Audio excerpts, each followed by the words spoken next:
Hi everyone, I am Deanne Bertrand, the first-time author of a memoir entitled The Gospel According to Deanne Between Vestibule and Altar. And if you're looking at this, then it means we are at launch date, August 22nd, 2021. You would have also seen a few videos, teasers leading up to it, about 9 of them. And so today, I'm going to do something a little different. I'm just going to do a short reading of the opening paragraph of the book so that you will get an idea of the mood and tone and content of the book from this short reading. So here we go.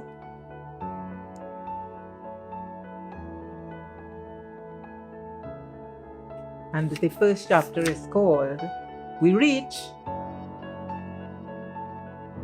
We arrived at an old wooden house covered in ivy vines, set back from the road after what seemed like hours. I had slept for most of the journey curled up in my mother's lap in the front seat of the car.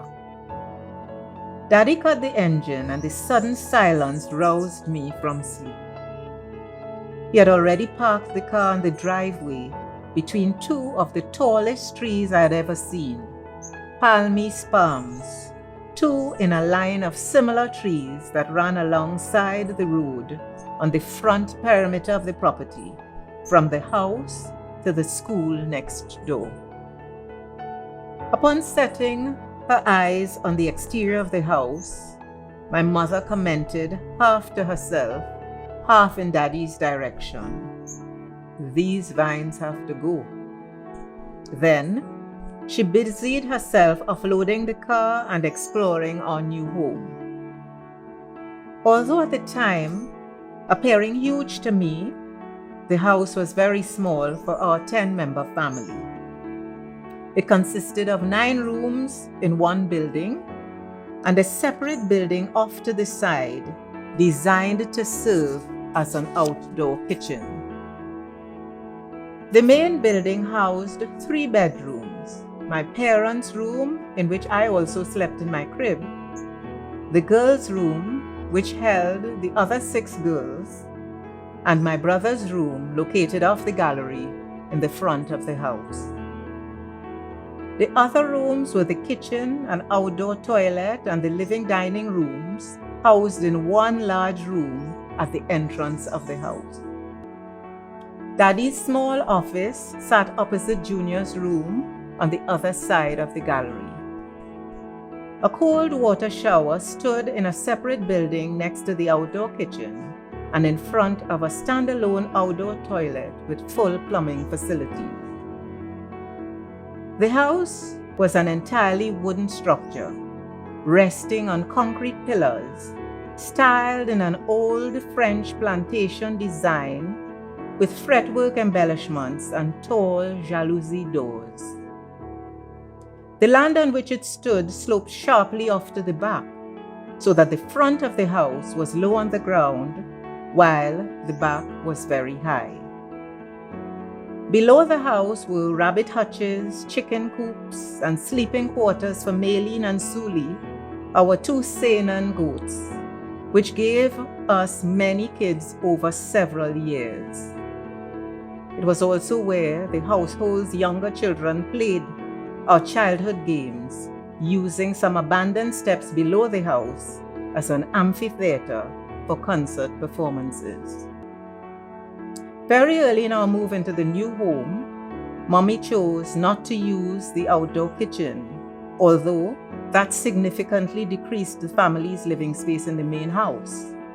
She was petrified of snakes, and the kitchen was dark and cluttered. Snakesville, or so she thought. Therefore, the outdoor kitchen became the utility room, laundry, storing garden tools and produce reaped from the garden. It also housed the washing machine that Daddy bought Mommy several years later. 2 large cisterns which collected rainwater stood beside the outdoor kitchen, and a pig pen that housed the family pigs, including Arnold, our pet pig, stood further back from the house, close to the bamboo patch on the riverbank behind the house. The early weeks at the new house appeared in my memory like a grainy black and white silent movie with patchy video and fast-moving, jerky people gesticulating wildly at each other, living in a realm of very confusing images. Government workers had arrived to remove the vines, repair the rotted and broken boards, and repaint the entire building. These days were noisy, cluttered, and crowded.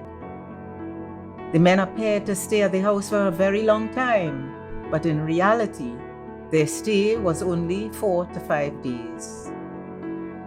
On their last afternoon at the house, my mother brought out on a tray a decanter of dark-colored rum, an ice bucket with ice, a jug of cold water with several glasses, offering these the men as a farewell drink in gratitude for the work that they had just completed. This modest offering from my mother, while it surprised these strange men, was gratefully accepted. They sat self-consciously in the porch on chairs resting on the floors that they had repaired a few days earlier, fidgeting uncomfortably, feeling out of place in a space that was reserved for guests, however, drinking the rum thirstily. At Mummy's invitation that they have a second helping, they quickly acquiesced since the first round had disappeared in large gulps, head tilted all the way back, eyes heavenward, Adam's apples pumping vigorously up and down as they swallowed the burning liquid without water or ice.